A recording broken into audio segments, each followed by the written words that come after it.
मेरा नाम है बुल्ला, रखता हूं खुल्ला। सुना आपने?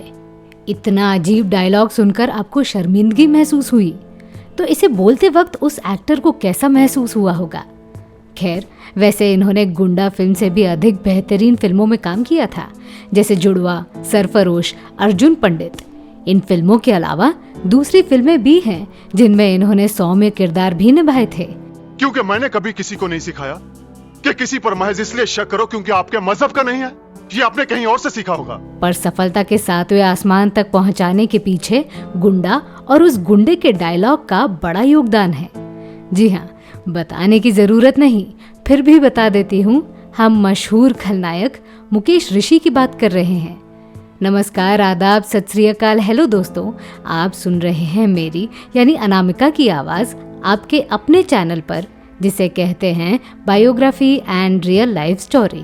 अरे ओ इंद्रसेन, अगर तूने इस गांव में कदम रखा तो तू जरूर मरेगा। हम तुझे छोड़ेंगे नहीं। उनके जीवन की सच्ची कहानियां सुनाने से पहले गुंडा फिल्म को लेकर कुछ बातें बताना चाहेंगे। आपको तो पता ही है कि भारत में कोई भी फिल्म सेंसर बोर्ड को दिए हुए निर्देशों के अंतर्गत बनती है। ऐसे में कोई भी इंसान फिल्म के जरिए अश्लील बातें और प्रसंग दिखा नहीं सकता। तो फिर कांति शाह जी ने ये कारनामा कैसे कर दिखाया? कांति शाह तो डायरेक्टर थे, पर मुकेश ऋषि ने ऐसे भद्दे डायलॉग क्यों बोले होंगे? आज के बाद आपके दिमाग में ये सवाल कभी नहीं आएगा। दरअसल एक इंटरव्यू में मुकेश ऋषि ने बता दिया था कि उन्होंने गुंडा फिल्म करके अपने जीवन की सबसे बड़ी गलती की थी। और तो और वे ये भी मानते हैं कि इसी गलती के वजह से उन्हें ये मुकाम मिल पाया है। साथ ही वे ये भी बताते हैं कि दर्शकों ने उनकी बाकी फिल्मों को ज्यादा याद रखा नहीं, जिसमें उन्होंने गुंडा फिल्म से भी अच्छी भूमिकाएं निभाई थी। देखा भाई ना, बकरे कटने से पहले कैसे मैं कर रहे हैं। बोल, आज किसकी गाड़ी में जाएगी? भद्दे और अश्लील डायलॉग के लिए उन्होंने स्पष्ट रूप से कह दिया कि उस वक्त वे नए कलाकारों की सूची में आते थे। गुंडा फिल्म से पहले उन्होंने ढेर सारी नकारात्मक भूमिकाएं निभा ली थी। ऐसे में जब कांति शाह ने गुंडा फिल्म का ऑफर दिया तो उन्होंने इस ऑफर को ठुकराया नहीं। कांति शाह जैसे बोलते गए वैसे मुकेश ने किया और बोला। ऐसा भी नहीं था कि सिर्फ मुकेश के डायलॉग इतने अजीब थे। गुंडा फिल्म के दूसरे कलाकारों ने भी बहुत भद्दे डायलॉग बोले हैं। मालिक तुझे पता है सुहागरात क्या होती है? बिल्ली मारना किसे कहते हैं जानती है? खैर, सबसे बड़ा सवाल ये है कि कांति शाह के लिए सेंसर बोर्ड ने अपने नियम बदल लिए थे? जी बिल्कुल नहीं। दरअसल कांति शाह ने सेंसर बोर्ड की कामचोरी का पूरा फायदा उठा लिया। फिल्म का पहला ड्राफ्ट भेजा गया तब सेंसर ने सारे गंदे डायलॉग निकालने का निर्देश दिया। कांति शाह ने इस फिल्म को निर्देश के हिसाब से कट करने की कोशिश की, पर वे उन डायलॉग को हटाना नहीं चाहते थे। इसीलिए उन्होंने उसी पहले ड्राफ्ट को दोबारा ये कहकर भेज दिया कि उन्होंने सेंसर बोर्ड के अनुसार सारे डायलॉग और सीन हटा दिए हैं। और सेंसर बोर्ड ने भी बिना देखे कांति शाह की फिल्म को पास कर दिया। तो इस तरह 1998 में गुंडा फिल्म रिलीज हुई। जबरदस्त कहानी और दिमाग को हिला देने वाले डायलॉग सुनकर दर्शक ने जमकर सीटियां बजाई। आज भी गुंडा फिल्म वाद विवाद का विषय है, इसीलिए तो मुकेश ऋषि अपने आप को दोषी मानते हैं। और बुरा मत कहो। और भी कुछ कहा था ताऊ? बुरा मत सुनो। प्राइवेट चैनलों का दौर शुरू हुआ तब सलमान खान की बंधन और जुड़वा, अमिताभ बच्चन की सूर्यवंशम, गोविंदा संजय दत्त की जोड़ी नंबर 1, अनिल कपूर की लोफर, आमिर खान की क्लासिक फिल्म सरफरोश, सनी देओल की धमाकेदार फिल्म घातक, इन फिल्मों ने टेलीविजन जगत पर करीब करीब 10 साल तक राज किया। हर महीने इनमें से कोई न कोई फिल्म जरूर टीवी पर दिखती थी। और इन सभी फिल्मों में मुकेश ऋषि ने बहुत ज्यादा लाजवाब अभिनय किया है।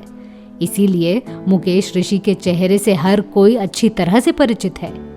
इतना बेहतरीन कलाकार फिल्म जगत को कैसे मिल गया, इसके पीछे एक कहानी है। असल में मुकेश ऋषि कश्मीरी परिवार से ताल्लुक रखते हैं।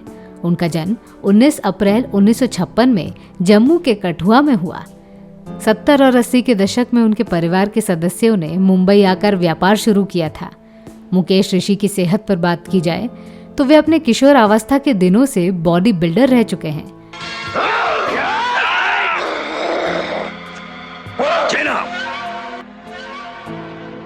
कंक्रीट के शहरों से दूर छोटे कस्बे में रहकर नैसर्गिक संसाधनों का उपयोग करते हुए उन्होंने अपनी बॉडी बनाई थी। इसीलिए वे बचपन से ही क्रिकेटर बनना चाहते थे। उन्होंने चंडीगढ़ के देव कॉलेज में दाखिला लेने का फैसला लिया, पर उनका ऊंचा कद और बॉडी देखकर कॉलेज वालों ने उन्हें एडमिशन दिया नहीं। पर बाद में उन्होंने पंजाब यूनिवर्सिटी में एडमिशन लिया और अपने कॉलेज के उप कप्तान भी बन गए। बीए की पढ़ाई करते वक्त उनकी पहचान केशनी से हुई। बहुत कम समय में यह पहचान प्यार में तब्दील हुई। केशनी के परिजन दूर विदेश में फिजी में रहते थे। पढ़ाई के बाद केशनी भी फिजी लौटने वाली थी। क्योंकि वे दोनों एक दूसरे से प्यार करते थे, इसलिए पढ़ाई के बाद मुकेश ऋषि ने भी फिजी जाने का फैसला लिया।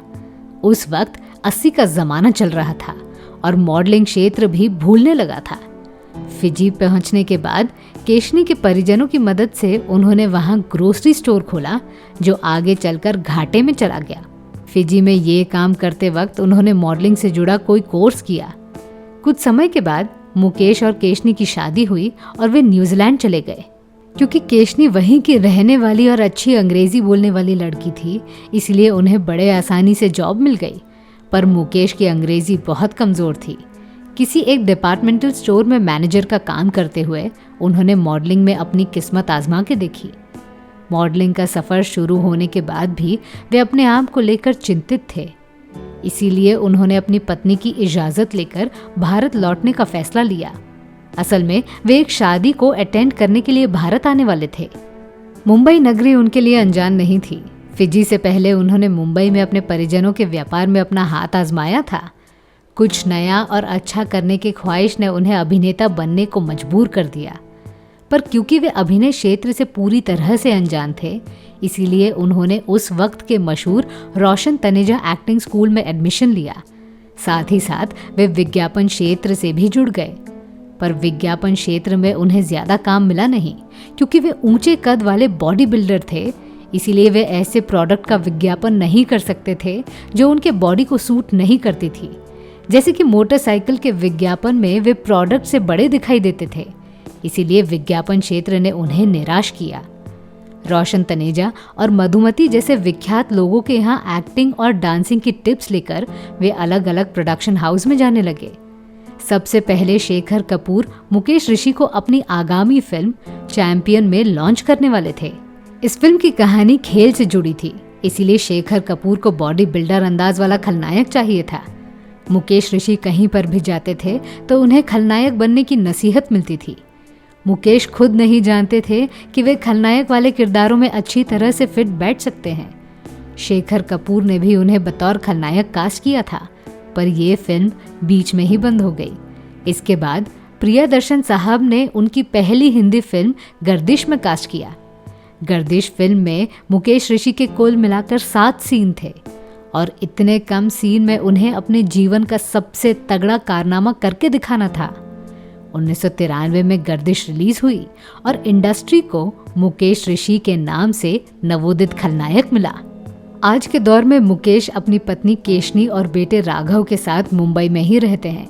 2011 के बाद उनकी रफ्तार कम होते हुए दिखी, पर अलग अलग भाषा के फिल्मों में काम करते हुए उन्होंने अपने आप को सक्रिय रखा। आज मुकेश ऋषि 66 साल के हो चुके हैं और इस उम्र में भी उन्होंने अपनी बॉडी मेंटेन करके रखी है। तो मैं थी आपकी अनामिका। मेरी सुनाई हुई कहानी आपको कैसी लगी, ये हमें कमेंट सेक्शन में ज़रूर बताइएगा और हमारे channel biography and real life stories को सब्सक्राइब करना न भूलें। नमस्कार।